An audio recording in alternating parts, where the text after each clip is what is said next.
Hello everyone, and welcome back to my channel, The Crafting Chemist. Today we are going to look at how to do a decrease stitch using the Tunisian simple crochet stitch.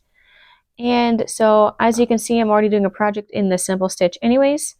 And to complete a decrease, instead of going through just one loop like you would normally for this type of stitch, you are actually going to go into two.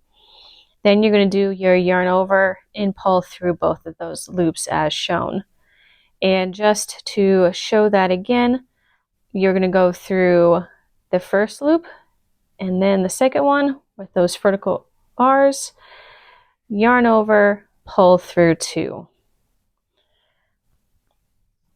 And that is how you complete the stitch.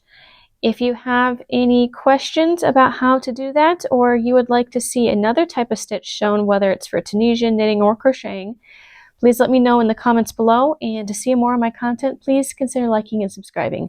Thank you so much for watching, and have a great day. Bye!